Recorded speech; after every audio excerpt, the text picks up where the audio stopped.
So welcome to the Executive Roadmap Overview. This is the main course within the Drew Saur coaching community, and it is focused on how to get you an executive level role. And in this module, we're going to be talking about step one. So this is building your recruiter ready brand. And the whole idea here is how do you get yourself ready so that people want to hire you? And so let's get started.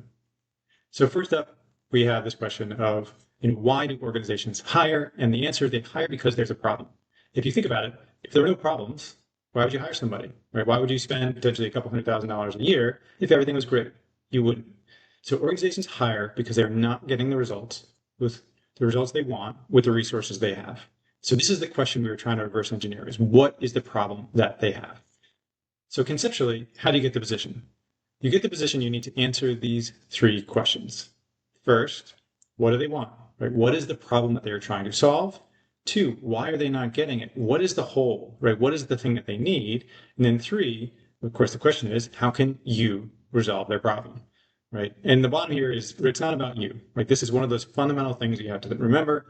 It is not about you. It is about what you can do for them. And that's the thing you need to keep in the front of your mind throughout this entire process. So this is what we're trying to do, how to get you the position. Now, the other piece that's really important to understand is that every level has different expectations, right? And so this is the concept that it's not a bigger job, right? If you want to get promoted, if you want to get to the next level, it is not a bigger job. It is a fundamentally different job. And so if you look at this slide here, you can see just some simple examples of how it changes as you go up, right? If you're an analyst, specialist developer, whatever kind of entry level, job you have, your job is delivering. Like, what do they want out of you? What does management want? What does the company want? They want you to deliver. You need to be able to complete your tasks, high quality, on time, on budget, and you have some form of narrow subject matter expertise, right? You know what you're doing. When you kind of move up into the manager ranks, you are now focused on execution, specifically getting other people to deliver. And you also typically have a narrow range of subject matter expertise. By the time you get to director, again, this is the largest execution role, right? So you're looking at large scale execution.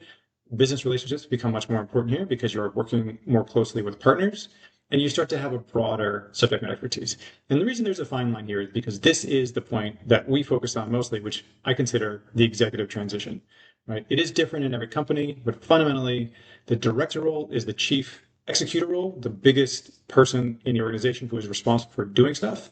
And then you flip over to the executive ranks. And here, you're no longer really responsible for doing things because that's what you have directors for, right? You're now responsible for figuring out what do we do next, right? So when you move to that VP rank, here's some things you need to think about, right? Strategic thinking, business knowledge, ability to drive a portfolio. And you can see here in the first three, you have delivery, execution, large scale execution. They're all kind of the same thing on a bigger scale.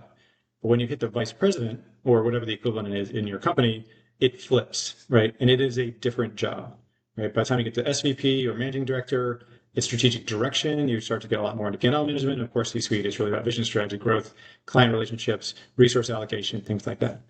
And for our community, right, it's typically focused on senior managers and directors trying to get into the VP ranks. And so this is really where we talk about this executive transformation. So key point here, it's not a bigger job. It is a different job. And you are going to be expected to target what you want, not what you have, right? So if you are a director, you are going to be judged against the VP criteria. It doesn't matter if you're an amazing director. The question is, how would you do at a VP? And that applies to all of these, which is you got to compare yourself to the job you want, not the job you have. Right? So remember, it is different. Make sure you are using the right set of criteria to evaluate whether you think you're ready, which is a proxy for do they think you're ready. So again, bigger job, not a bigger job, it's a different job. The other thing as you go up is the importance of relationships, right? Which you see there, you start in the director ranks, but it goes up from there. And I like this graph because it just shows the impact of relationships as you move up the chain, right? So the career impact is always about results, what you get done, and the relationships you have. And it changes over time, right? So if you look here on the left-hand side, when you're, again, an analyst or junior developer, it's almost 90% around results. 10% is your relationship, typically with your boss, your teammates, but very local, right? It's all about results. As you move to the center, by the time you're manager, it's kind of 50-50. You're starting to be judged by how people outside of your group think of you. If you go all the way up to senior executive, about 90% of your success is based on your relationships, right? If you zoom all the way up, just to understand this point, if you zoom all the way up and you are the chief technology officer, chief product officer, chief sales officer, whatever it is, your peers judge you. right? And so if I'm the CIO, I'm the chief information officer, who are my peers? Head of product, head of marketing, head of sales. How are they going to judge me? Well, it turns out they don't really know a lot about technology, right? By definition, that's not their job. That's my job. So they are solely judging me on their relationship to me because they do not have the domain expertise to say, am I good at technology? They can have some rough things around, okay, are things running well? How's quality going? Those kind of things. But they don't really know, am I good at my job? Right? All they know is, am I a good partner? Am I helping them with their goals? Do they like working with me? Right? And so again, by the time you get to the top of the pyramid, it is 90% relationships. So as you move up, something key to keep in mind. So when you put all that stuff together, right, how did they think of you? What are your relationships? What is that? That is your brand, right? And that's what we're really talking about in step one, right? We want to have a recruiter ready brand so that people look at you and say, yes, I want this person in this next level role that you are aiming for. So what is a professional brand, right? And this is a quote from Jeff Bezos. Your brand is what other people say about you when you're not in the room. So it's that simple, right? You don't necessarily control your brand. You have a lot of influence on your brand, but ultimately it's about what other people think of you, right? So this is what we're trying to influence is how do we construct a narrative through your own actions as well as, resume and LinkedIn and things like that, such that we can influence the brand that other people have of us. And to do that, there are basically only two strategies, right? Option one, I'm one of the best at this thing, and here's why, right? This is a direct comparison to other candidates, because remember, we're always doing this in context of, I want that job. Well, she wants that job, and he wants that job. There's a bunch of other people who want that job, and they all have backgrounds that are very similar to yours, right? So how do you differentiate yourself? Again, option one, I'm really one of the best, and here's why, right? And there you really need to be able to prove it. So if you were talking about, say, cloud conversions, right? Let's talk about technology domain. I'm really good at taking, legacy financial institutions and getting them onto the cloud, right? Some people have experimented with it. Some people have done it once. Some people have done it multiple times, and a very rare few have done it multiple times for different cloud providers, whether it be, Amazon, Google, Azure, whatever it is, right? And so if you are one of those rare people who've literally done it 3, 4, 5 times with success track to show that you can actually do that, you can reasonably position yourself as more experienced and better than probably most other candidates. So that's option one, is I'm one of the best, and here's why, right? Option two is I don't have it all, right? I'm not necessarily the best at this, but I bring you something unique that's worth more, right? And a classic example here is, a consultant who's trying to move into line manager, right? So when people go back and forth between consulting and sort of line management or a company, there's, I used to be a consultant, so I can say this, but there's this perception that consultants don't always have execution experience, right? There's this idea that, well, consultants, maybe you just do PowerPoints all day. Like you've never really had to take an overnight call. You've never had to, do the real stuff, right? So sometimes that's a negative, right? If you've been in the consulting world for many years and you want to move over, okay, are you one of the best at the operational execution? It's really hard to make that case because you've been a consultant. So what can you do? Well, let's say you're going for a mid-sized healthcare firm, right? If your consulting days were spent at the Fortune 50 working on their healthcare strategy and the next generation that they're going to go through, then you have some really insider knowledge, right? So these are companies that can pay tens of millions of dollars to consultants, do studies, all this inside information that you can then bring to the mid-sized company, right? So now I'm offering you something unique. Now, do I have the operational excellence of all these other people? Maybe not quite. You definitely have to have some, right? So we need to explain how to do that. But here's the thing I bring you, is you can hire me, and instead of paying a McKinsey or whatever $10 million a year, which you can't afford, right, you can bring me in. And I've actually been doing that. So I can give you, the cutting edge of what's going on in healthcare technology, right? That is a option two. I'm bringing you something unique that all these other candidates don't have. So option one, I'm the best. Option two, I bring you something unique. Option three is do both, right? And this is always where we want to go, right? Figure out where you are the best in the world, or, top 5%. You don't have to literally be the best. You just have to kind of be better than most other people who are applying for this. So you want to be the best, and you want to know what unique skills you have, which you have, right? You got to figure out what those are and bring them to the table. So you need to figure out, again, which strategy you're going to use. Combo is the best. But when we talk about value, what do we mean by that, right? So now okay, I got to bring value. Either got to be the best, or I got to have it unique. But what does that mean? And so the next step, again, through this executive transition is moving from how I do it to why it matters. So when you talk to a senior executive, the question is, what do you do? And having talked to, hundreds of people at this point, most people say things on the left. So what do you do? Or what value do you bring me? I'm a strong team builder. I have a track record of delivery. I translate between business and technology. I'm good at scaling. I'm an expert in cloud, data, AI, whatever it is. In my world, in the executive transition world, That's not what you do, that's how you do it. What you do is all the stuff on the right. And it really starts from the end, which is what's the ultimate purpose of most businesses, assuming it's not for profit, is on the right there to improve profit and margin. You take one step back from that. Well, how do you do that? Typically, it's either increase revenue, reduce expenses, or reduce risk, right? Allocation of resources and understanding risk levels is the executive job. Risk really depends on what industry you're in. If you're in financial services, healthcare, security, things like that, obviously risk is very, very important. Some others, not so much. But at the end of the day, you're doing one of those three things, right? You can take a step back, one more in that center column, and now you get to what you should generally be talking about, right? Innovation, new products, faster time to market, bringing on new clients, expanding existing clients, eliminating less resources, less expensive options, right? So when I ask you, what do you do? The executive level answer is on the right-hand side. So what do you do? I will help you innovate on new products and crack new markets for your products. How do you do that? Then you kind of go to the left. How do you do that? Well, I have an amazing track record of being a strong team builder. I'll get you some great resources. I understand how to get the technology running, operational efficiency, whatever it is that you do. But that's the second part of the equation, right? The first part, which is most important, is this: why does it matter? So again, when somebody asks you the question of what do you do, your answer has to be on the right, right? Oh, tell me more. How do you accomplish that? Faster time to market, reducing expenses. Oh, here's how I do it. And that's probably what you would typically answer, at least for most people, would be the stuff on the left, right? So stuff on the left is secondary. The stuff on the right is what we're talking about when we say, what are you the best at? I don't want you to be the best team builder. That's wonderful, but why does that matter to me? It matters to me if that team is more innovative. If you're more innovative, we get more product. And if there are more products that are innovative, we get more clients. If more clients, we get more revenue.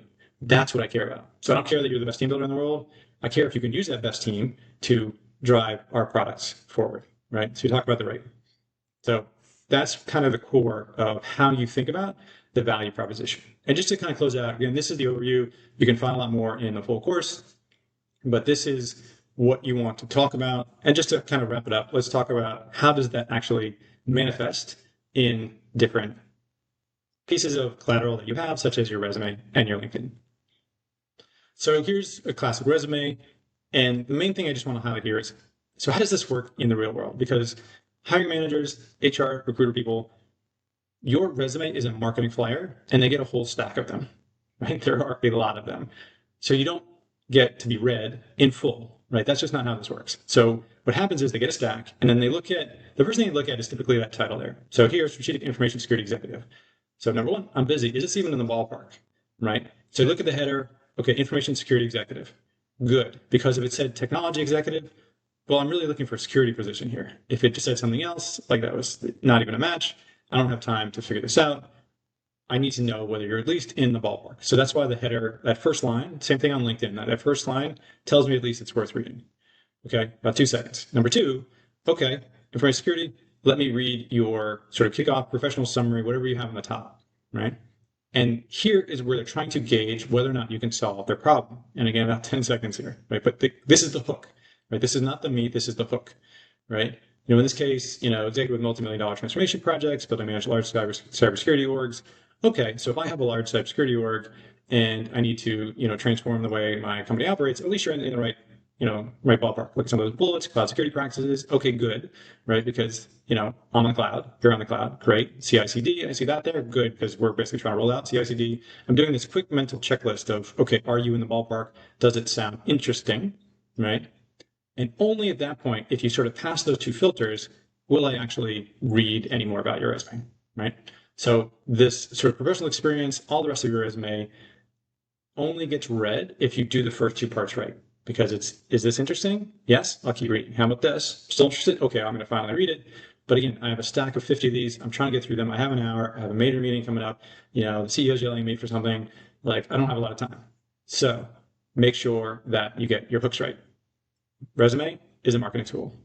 And last piece is LinkedIn. And just real quick, LinkedIn is a people search engine. That's the way to think about it. This is a view of the recruiter tool, right? And in the background, where does LinkedIn make their money?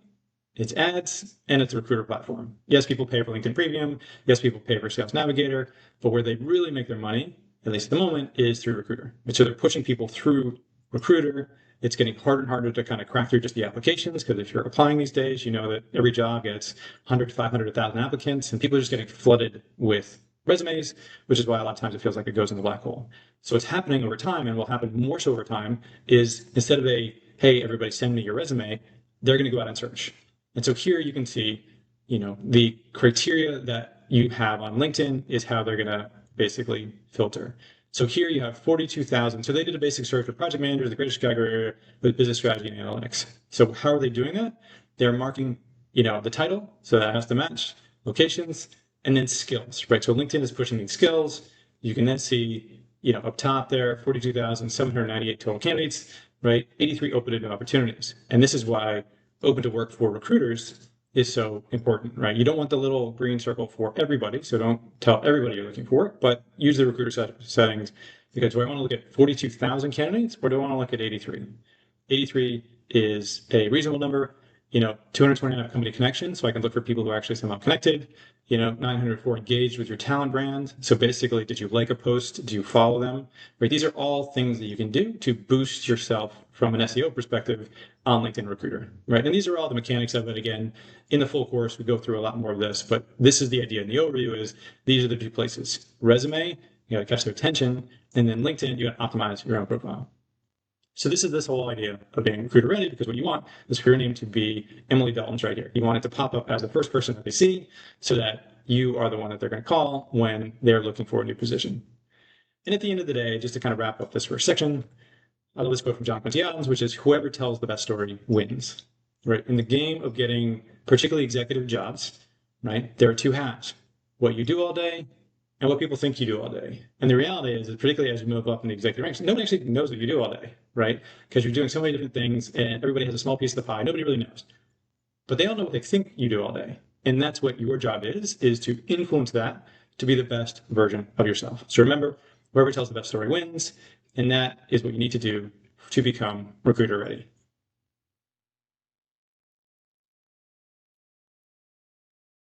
So welcome to step 2. This is the executive roadmap.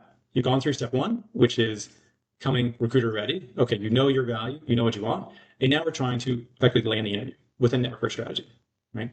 And so this is really about, okay, you know your value. How do we figure out what is the right opportunity, and then get you in front of somebody that you can actually talk to? That is part 2, or step 2 of the roadmap.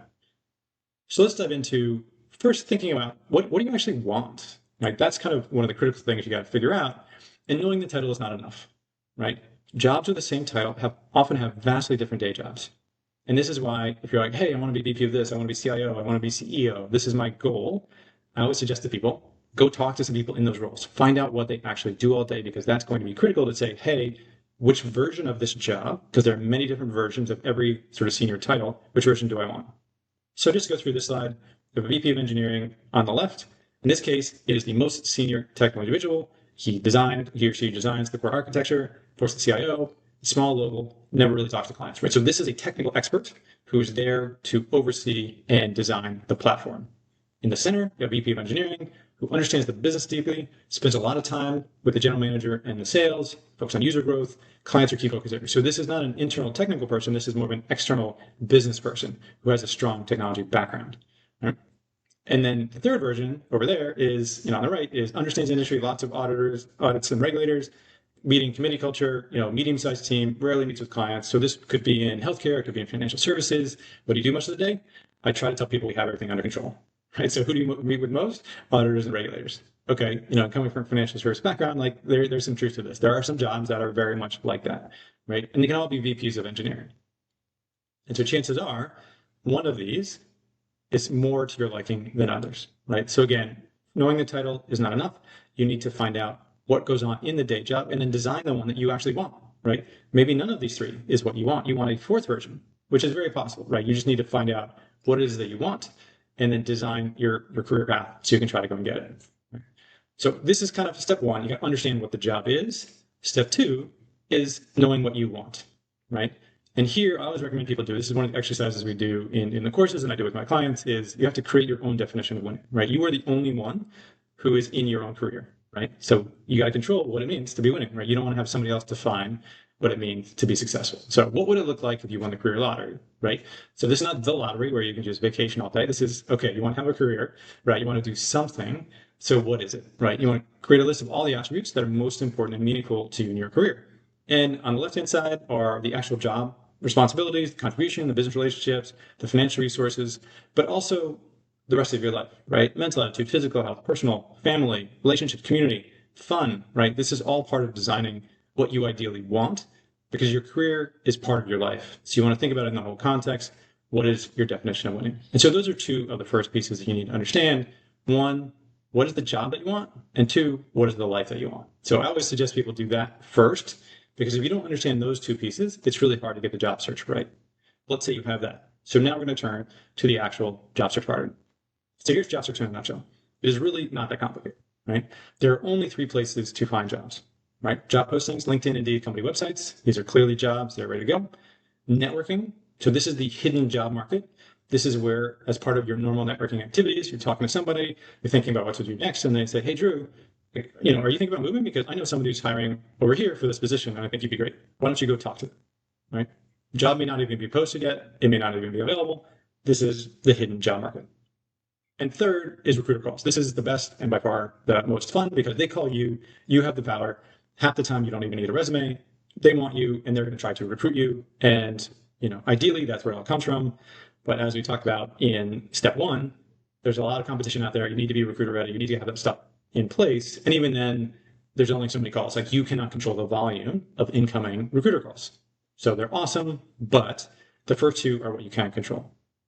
Right. And then in terms of your success rate, right, there are only three metrics that I care about when I work with people in job search. And so the first is the resume success rate. And this is the idea that you're giving your resume out to people for either posted jobs or network opportunities, right? And here, again, the only point of a resume is to talk to somebody, right? That's the only point. So you can look at it and say, what's my resume success rate? How many resumes did I give? And how many people want to talk to me, right? Ideally, you like 4 out of 10. Right. And again, in current market and stuff like that, it can be very difficult to do. That does imply a bit of network referrals because that's really key here. So obviously it depends on your particular situation. But if you think about it this way, if you gave out 10 and only one person talked to you, or if you gave out 10 and nobody talked to you, oftentimes it's your resume, right? So you want to start with then going back to the resume and saying, okay, I'm doing something wrong here. And it could be the network stuff that we're going to talk about, or it could be the resume itself. So you need to figure out, okay, it's not getting through the first filter. So you got to fix that. If you're getting through the filter and you're talking to people, you then have sort of a screening interview where you have that kind of first round interview, checking do you match kind of what we thought we saw on the resume. And here, again, typically it's 100%. Most people do not have a problem here. If you do, there are ways to fix that. But again, how many second and third round interviews do you get per screening interview? And again, hopefully it's a 1-for-1. And then lastly, what is the point of the interview? The point of the interview is to get the offer. That's the goal. So job offer success rate, how many offers did you get versus how many sort of company rounds of interviews did you do, right? And here it depends on how, big a jump you're trying to do. Obviously, if you're trying to go parallel, 50% getting 1 out of 2 would be where I'd like people to be. If you're going higher, 1 out of 4. If you're going really high, it might be lower than that. But again, the concept being, if you go on 10 interviews and you didn't get any offers, it's your interviewing style. You need to work on how you communicate your value in that interview to close the deal. So you got to work on your closing skills, right? So on the left-hand side, this is where you find them. The center, this is the only metrics, right? You got to talk to somebody, right? How good are you at talking to somebody? And then once you talk to somebody, how often do they offer you a job? And that's it. If you think of it as a continuous improvement round, then this idea of, okay, if I didn't get it, what did I do wrong? What could I do better? Improve it. As long as you focus on continuous improvement, this is a numbers game, right? And the numbers can get very high, right? Particularly in tough job markets, you may need to network with 5, 10, 20, 50, 100, 200, right? You can get a lot, but if you have the right percentages, you will eventually get a job. And just as a quick aside, right? Particularly if it's warm networking, which I'll talk about in a minute, right? The numbers are much higher. But if you're cold, right? Meaning you do not have contacts, you've exhausted your network, and you're at the point of job search where you're like, okay, I just need a job, or I just want something, but I don't have a lot of contacts. It is considered cold outreach, cold applying.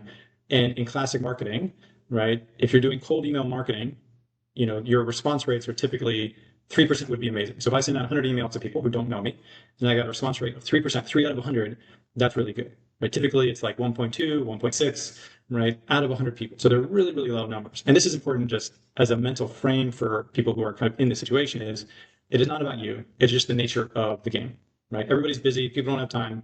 So if you reach out cold network, it should be better than 3%, right? But maybe it's 10%. So you reach out to 10 people, maybe one of them wants to talk to you. If two of them want to talk to you, 20%, that's actually a really good number.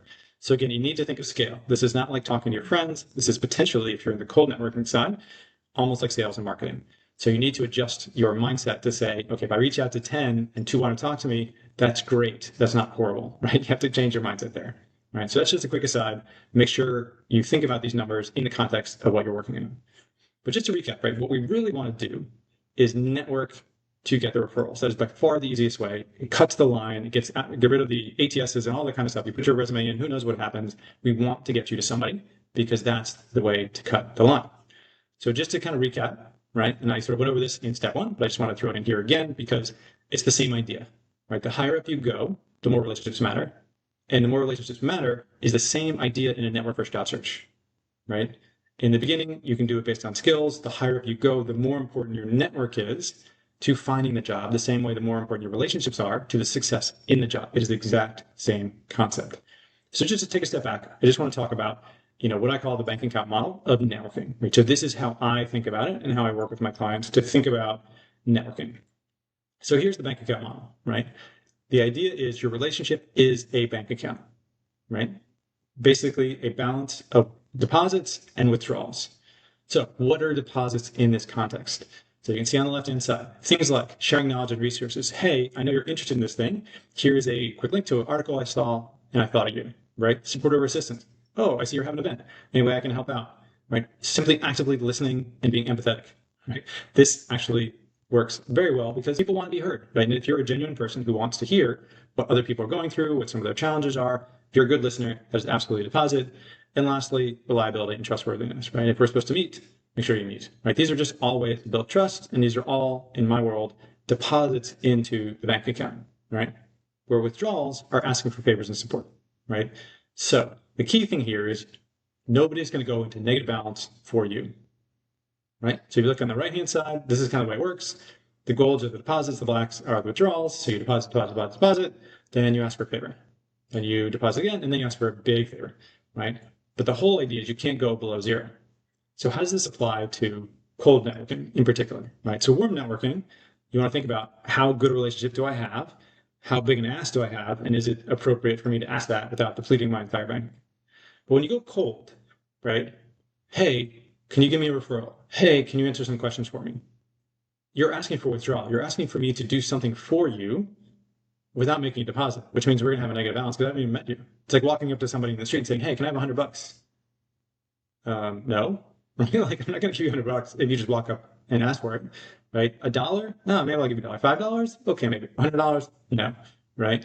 So if you ask for a referral, chances are the answer would be no. If you ask for just a question about top priorities or something like that, maybe that's the equivalent of $1 or something like that. So no, I'll give it to you. But an even better idea is to make a deposit first. And again, you can do that in various ways, but in the cold networking space, just admire them. Say, hey, I checked you out on LinkedIn. I see you've had this great career. I see you launched this amazing product. I've been a big fan for a while. Like the more kind of time and other things you can put in there. And I'd love to get 15 minutes of your time just to ask you some questions about how you're able to achieve this thing in your career. Right? That's a pretty good pitch, right? Because somebody says I'm cool. Somebody says I did something of note, which makes me just human nature. Like I feel good because somebody effectively just complimented me and they want some of my time. 15 minutes, pretty reasonable. I may do so, right? And so I'm going to talk to you. You're going to ask some good questions, and then you can make more deposits, right? You can be a good, engaging person. You can listen, all those kind of things. And maybe at the end of that, you can say, "Oh, this has been so helpful. There's actually a position at your firm. The reason I reached out is because I'm looking what to do next. There is a position at the firm. I don't know if you have an internal referral, but I've decided based on your helpful feedback, I'm going to apply. Would it be okay if I put your name down?" So now you're making a withdrawal. But after a conversation where hopefully you've been able to make a number of deposits, it'll increase your chances, right? But this is a very simple way to think about it. Everybody understands a bank account. So think of your relationships, particularly in a cold space, as a bank account, meaning your job is to make the deposits first before you ask for the withdrawals. Because if you just ask for a withdrawal and your balance is zero, it's not going to work. So deposit first. Just a useful tool for how to think about your relationships. But here's kind of the over time, what you're trying to do. You're trying to move from a stranger to a partner. And there are stages, again, these are just somewhat arbitrary, but stranger, acquaintance, associate, collaborator, and trusted partner. And trusted partner is where you want to go for the long term, right? You want to have a great network of trusted partners, of fellow executives who are doing similar things to you, who you can sort of bounce ideas off of and grow together. And there again, some just key things you can do, similar to the bank account model. Show genuine interest, be engaged, be supportive, be reliable, be empathetic. Right? Same thing I said on the last slide, but these are all the deposits, and this is what you can do to kind of move yourself up the ladder. Right? And again, over time, you want to collect more and more people who are collaborators and trusted partners. And as I said earlier, it's ultimately a numbers game, right? And so you need to think about how much do you want it and how quickly do you want it. And so this is just some rough numbers to give you a sense of, okay, if you are active, right, you want to be, let's say you want a new job in less than 4 months, you need to be out there, right? So 5 applications a week, 25 network outreaches a week, moderate, you do 3 to 5, maybe 10 if you're passive, which is probably 8 months or more, 2 apps a week or 1 to 5 networking a week, right? Same idea when you actually apply, right? How much are you willing to put into an application? You'd be like, hey, this job looks interesting, but well, let's see. You can just throw your resume in there. I can tell you if you just throw your resume in there, probably not going to hear back, maybe. And if it costs you, 30 seconds of your time, it's up to you. You can do that. Medium would be a match resume. And this is the bottom line for when we work with clients, we're like, okay, this is the baseline that you need to do, which is match your resume, right? Which is what's the terminology that the company uses, and then what does your resume say, and make sure you are matched to that. And these are simple things. If you refer to customers and they refer to clients, it's just different, right? You're just using different words than they use. And that's going to highlight if every time you're in the interview or even in the resume, it's just you're not aligned to their culture. You just use different words and different language. And language is one of those ways that we know that we're on the same team as other people, right? So match your resume, use the language that they use in the job description. Again, this is something that you can hopefully do in 10, 20 minutes. Just go through your resume, look at the job, make sure it's all matched and submit it. And then when you really want the job, you want a customized resume, you want to tie it as closely as you can to the job requirement, cover letter, and then the network referral, right? You want a network referral, somehow, some way, get somebody to put your name in there. And if you're very high, you want multiple network referrals, right? That's the game, right? The more connections you make through people, the stronger your application gets. But again, it's ultimately a numbers game, and you have to commit to it. If you're working, you figure out how much you want the new job. If you're not working, your job is to get a job. So think about how much time and energy you want to do there. So that's step 2, right? So step 1 is becoming recruiter ready. Do you understand your value? And do you have all the collateral you need to get yourself identified? And this is step 2, which is how do you actually land the interview? And so from here, we're going to move on to step 3, which is, of course, how do you actually get the job and thrive in the first 90 days? So welcome to step 3 of the executive roadmap. So if you watched the previous 2 videos, you know that we are on the 3rd piece, which is how do you, once you've landed the interview, how do you ace the interview and ultimately land the job? And we'll talk a little bit about how do you thrive in the first 90 days. So here we are on step 3. And so you're ready to talk, right? They want to talk to you. So to recap, if we started in step 1, reminder that organizations hire because they're not getting the results they want with the resources they have. Okay? They have a problem, right? And they need to solve the problem. And they're willing to spend money to solve the problem because, again, if they don't have a problem, they're not going to hire, right? Why would you spend up to a couple $100,000 on something that you don't need to, right? You wouldn't. So your job, as we go through this, is to figure out what is their problem, what do you want to think about, and that's really the first interview tip. So you have to look for the underlying problem. And again, using the same sort of analogy of VP of software engineering, there are many reasons to hire. So the job requisition, is often not the most helpful in actually defining the underlying problem. It'll tell you what the job is, but that doesn't necessarily mean that they will tell you what the problem is. And so here are the problems, for example, from a hiring manager's perspective. And these are real. These are things that I have seen personally. And as you can see, basically none of these are going to be in the job description. So number 1, the last person left and it's taking too much of my time to manage these projects, right? So I had somebody quit. I'm the boss. And now all their direct roll to me. And honestly, the biggest problem is I just don't have time for this. I need somebody competent. I need somebody to take care of all these problems. I don't want to have to deal with it because I've got all this other stuff going on. So I need somebody just to manage this thing, right? I'm not looking for a lot of fancy stuff. I just need somebody to manage it. Okay, that's version 1. Number 2, our clients are complaining about quality problems and I need somebody to fix this group, right? So now it's about process, it's about maybe testing or other quality practices, but ultimately there are two things here. There's a process issue, so I need somebody to fix that, and our clients are complaining. And honestly, I don't want to have to deal with our clients. I need someone who can do that as well. So I'm looking for someone who can sort of make the clients happy, both by talking to them and by bringing in process and standards and stuff like that to get the quality up. Okay. Number 3, our technology is old and we need to reboot. So now I really am looking at a technology SME, right? So I have this on-prem, 3-tier architecture, and I want to move to the cloud. I want to move to microservices, I want to move to APIs, whatever it is that I want to do, right? Now I am looking for the technology skills, right? So these first two, person's left and, quality, I'm not actually as concerned with your core architecture and technology skills. Third one, absolutely, that's critical. Number 4, teams are dysfunctional and can't seem to get anything done. That's all I know, is this group is a mess. So now I need somebody who understands talent, processes, organization, but these not the right people. If so, how do we recruit the new ones? I need somebody who is good at turning around teams. And lastly, again, this is real. Head of product didn't like the last person we hired, so I need someone who can make them happy. Right. So we hired somebody and they just did not mesh with the head of product, who is that, the sort of parallel sort of client internally. And the most important thing is I can't screw up this hire again, right? Just playing this kind of senior manager role, right? I hired somebody, didn't work out. I cannot screw this up again. I need somebody who can make them happy, right? That is my number one criteria for this position, right? And as you can see, none of this is in the job description, right? And this is your job through strategic questioning and other things to try to figure out like what is the problem that they're trying to solve, because that's where you're going to go match back to step 1, which is what's your unique value. Your unique value needs to match the problem that they're trying to solve. So again, whatever it is there are hints in the job description, right? You can get a baseline idea. The way to do that, if you want a quick tip, is most of the job description is boilerplate. There's probably 2 or 3 bullets that somebody actually wrote. Figure out the stuff that's not boilerplate and then kind of read between the lines there to say, do they mention quality 3 times in those bullets? Okay, then it's probably the second one, right? You can get some basic information from the job description, but ultimately this is all about what you wanted to find out in the interview by asking good questions. So that's tip number 1. You got to figure out what the actual problem is before you can sell yourself as the person to fix that problem. Okay, maybe tip number 2 is that executives are partners. And this is for people, again, going through this executive transition. So early career is about being a great service provider. Executive careers requires you to become a partner. And this reflects in the interview. So what is a service provider? So task-oriented, direction follower, limited scope, narrow focus, reactive. You may not think of yourself that way, but the question is, how did you know what to do on this project? Right? Were you handed the project and saying, hey, Drew, we approved this new project, new functionality, new product.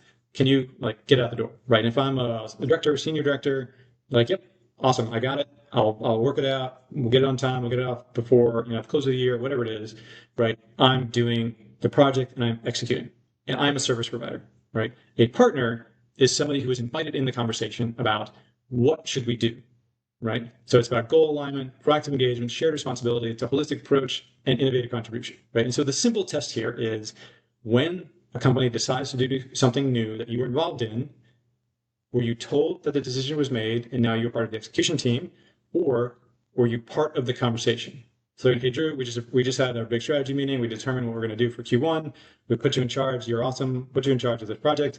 Now go do it, right? That is, in my frame, a service provider relationship versus, hey, Drew, we're trying to figure out, which market to hit next year or what product features should really go into this core revenue goal of 10% growth. Here, come on in here. Let's talk about this. What do you think should happen, right? If you are asked the question of what do you think, you're on the partner track, which is what the executive should do. Okay, so zoom out. We're talking about interviews here. What that means is, as an executive interviewer or interviewee, you are trying to behave as a partner, not I'm here, I'm hoping you hire me, I'm trying to tell you I'm qualified, I'm trying to sell myself, will you please give me the job? You want to ask questions. So tell me a little more about the maturity of the teams. How are the partnerships? How are the clients doing? Again, this business value focus, right? You want to be talking about that, and you are clearly evaluating them the same way they're evaluating you. Oftentimes it's easier to see this if you zoom out. So again, let's go all the way up to the CEO, right? No CEO is ever hired based on resume submission. It's just not the way it works. Because once again, CEOs, there are very clear archetypes and value proposition from CEOs. There are turnaround CEOs. There are innovative CEOs. There are cost-effective CEOs, right? And so when a CEO is being interviewed, The CEO is interviewing the company just as much as the company is interviewing the CEO. So what do you need me to do? What are the compensation packages? What are the assets I have? What does the board support? What do the clients sound like? Do I want this job? And it is a negotiation back and forth, right? So the more you move up into the executive ladders, you want to approach your interviews the same way, right? That's awesome. I think I understand your problems. I think I'm a great person to fix them. This is how I do that. And let me understand a little more. What are your priorities here? How do you feel about this? Because you're trying to find a match, as opposed to in the more junior ranks, typically you're just like, hey, I want this job. Please hire me, right? And so you want to shift from that service provider to the partner, and that should occur in the interview as well. So that's number 2, interview tip. Make sure you act as if you're going to be a partner, not a service provider. So a third quick interview tip, and again, we have a lot more in the formal course, but this is a quick overview. I do want to give you a couple things that are hopefully helpful for you. And so LEAD is the methodology that I coach people on, right? And this is just something that I put together based on my own experience. Most people have heard of the STAR, situation, task, action, result. And the reason I'm not a big fan of that one, although many people do it, and if that's literally what they ask you, you should probably follow what they want. But you put the result at the end, right? So you're telling me this long story, and I don't know if it's a good result until the end, till the R of STAR. So I try to flip that around. So this is the LEAD, LEAD. So the first thing you do, just how to answer a question, is launch with impact. Like your first sentence needs to explain the business value of what you did. So can you tell me about a time that you had a challenge with a coworker? You don't start with, well, here's the situation. We're doing this, we're doing that. And 5 minutes later, you say, a challenge with a coworker. Well, we were launching our, new product that was designed to get us 100 million in revenue, and it was, a big deal. And the good news is we got it launched, but right before that, we had this issue, right? And if you see what I did there, I kind of give you the context of like I launched a $100 million product, and then I had this issue that I had to resolve. So I already told you basically the punchline, which is, yeah, obviously I did well, right? Because it worked and we launched it and stuff like that. So you need to launch with impact. Why do I care about the story? It's attached to a $100 million product launch. Okay, this could be an interesting story, right? Versus, well, we were doing status meetings and so-and-so was mad and we had to have a talk about it and we had to talk about it and it got better. Okay, okay story, but really doesn't help me understand your value, right? Which is the only point. Number 2, E, excerpt only. You get 30 to 60 seconds for every answer, right? And the reason is most people talk much longer than they think, right? If you think it's a minute, it's probably 2 to 3 minutes. If you think it's 3 to 4 minutes, it's probably 7 to 8 minutes. And time yourself, check it out. Most people talk much longer. And if you're telling the wrong story, you want to find that out after 30 or 60 seconds, not after 8 minutes, which could be, a third of your 30-minute interview, right? So you don't want to waste time. So the way to do it is you tell the quick version of the story. So this is what happened. Here's the thing. Here's the punchline. And then you go to A, assess interest. You ask a question to see if the interviewer wants more detail. You're only allowed to give detail if they want. Because again, you're going for an executive interview. That's why you're watching this video. And executives don't get bogged in details, right? You may know the details, you may have the details, but you don't talk about them all the time unless you need to. So you say, tell me about a time you had a difficult issue with a coworker. You say, sure, happy to. We had a time we had to launch a $100 million, new product. We were ready to go, and there's this last minute, issue that came up with the coworker. The good news is that got resolved. We, whatever we did, launched the product, and ultimately it was really about a trust issue. They didn't feel heard, so I went in. We had a conversation. I understood their position. I invited them into some of the other meetings, and that got them on board. It rebuilt the trust, and by the time we got to the launch, they were 100% on board, and I consider that a very big success. And so, for the purpose of our conversation today, this is the A. Would you like to hear more about that? Or are there more details I can provide? Would you like to understand it? Do you have any questions about, this that I could go into? Right? You pause and you say, do I want more? Because oftentimes they just wanted to see that you had something. And they're like, no, that's great. Now let's move on.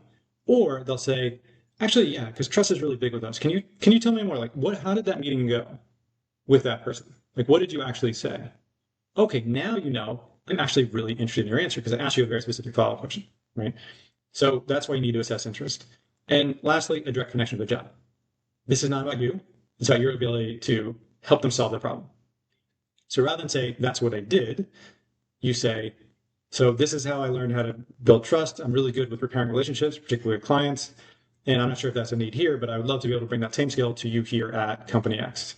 So every time you bring it back and you connect it to the job that you want, because you want them to think about you in the job, not are you a candidate who we might think about in the job, right? So you're trying to, basically go past the close, right? So this idea of, am I thinking about you as a candidate for the job, or am I thinking about you in the job?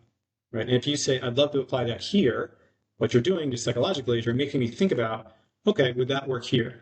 And by thinking about, would that work here, I'm putting you in that position, I'm evaluating you, I'm imagining you in the role, right? Versus if you don't do the direct connection, I'm evaluating you in your existing role, which is just one step away, right? So you're farther away from the job, and that's why you want to make the direct connection. So again, very simple, lead when you answer a question, you launch with impact, excerpt only, 30 to 60 seconds, check, assess interest, and make sure you get a direct connection to the job. So that's interviewing in a nutshell. Obviously, as I said, there's a lot more in the full course, but I want to make sure you get some value out of this video. So that's the idea. So if you do this right, you land the job. Next question, of course, is comp. So here, just again, might be familiar to many of you, but make sure you get what you are worth, right? And to do that, just to intro here, again, more stuff in the course, but you got to understand the basics. Their base salary, their sign-on bonuses, benefits, performance bonuses, equity. There's many different ways for you to get compensated. And what I find, again, coaching people is oftentimes they say, okay, they said their max, the max they can do is X, right? And I say, okay, what are the components of that? And oftentimes I get back oh, I don't know. Because if they're saying that's the max, if they mean base salary, then there's stuff we can talk about. What about a sign-on bonus? What about other benefits? What about performance bonuses? Do I get an equity grant? Do I get, a variable bonus? Can you guarantee my first year bonus? There are always levers to play. And typically salary is the one thing that often has a cap, right? Our salary range is X, right? And there are often hard caps to that. So what you want to do is talk about total comp, because total comp gives them a lot more levers to put together a package that will make you happy. So obviously this is a whole unit in and of itself, but just to make sure you get a sense of you want to negotiate your compensation as part of any job offer that you get, because you want to make sure you're getting what you want. Okay, so if you do that right, get the job. And just the last thing I want to cover is your first 90 days, right? And so this is also, right, we have more stuff in the full curriculum, but you want to say, getting the job is step one, right? Your real job is to now thrive at that job. So you get good performance rating, good bonus, and set yourself up for the next one. So this is a loop. So by the time you're here, we go through the first 90 days, and to be honest, you go right back to the beginning. Okay, now congrats, you were a director, you're now a VP. Awesome. Now you got to go and restart figuring out what's your recruiter ready value proposition for SVP, assuming that's something you want, right? But in your first 90 days, the first 30 days, again, this is just a simple plan. There are many variants of this, but just to give you an idea, if you don't know where to start, 30 days, learning integration, right? You got to familiarize yourself, get to know the organization, starting to build relationships. That should be one of the first things you do.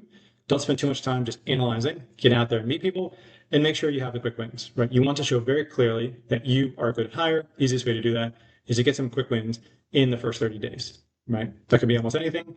Is there a report that's missing? Get it generated. Is there a report that nobody uses? Kill it and save your team some time, right? Find something in the first 30 days to demonstrate your quick wins. By the 60 days, you really need to be contributing value. So you are strengthening relationships. Again, you'll see this, right? We talked about this multiple times in this presentation. So you need to strengthen your relationships, increase your contribution, and enhance your knowledge. And by the first 90 days, you should have picked your meaty projects, shared them, and you are starting to drive results and build your influence. And again, by 90 days, you should figure out what your overall plan is for the next year in the role, right? But think of it as this is the way to set the view of your value. And if you take too long here, right, seems like a nice person, but it's been 60 days. I haven't even met them yet, or I haven't really seen what they've done. Like the longer that goes, the more your brand kind of bleeds down, right? And people are like, well, hopefully they'll do something, but I haven't seen much yet. So use the first 90 days, maximize it, work extra, try to figure out what else you can do, because if you nail the first 90 days, honestly, after that, it becomes easier because you've set the bar. You've set what people think you do and the contribution you make, and that can last a long time. So if you have the capacity, put the extra effort in the first 90 days and make sure it is not about learning and understanding, but it's about building relationships and making a contribution. And if you do that, you're going to thrive in your role. And as I said, from there, you go back to the beginning and you say, okay, what's my next target? And you repeat the whole process. So hopefully this was helpful. This is step 3 of the executive roadmap. If you want to learn more, obviously in our full community and the course, we have all the other tools and templates you can use. But this should have given you a good overview of what you need to do to achieve your executive role.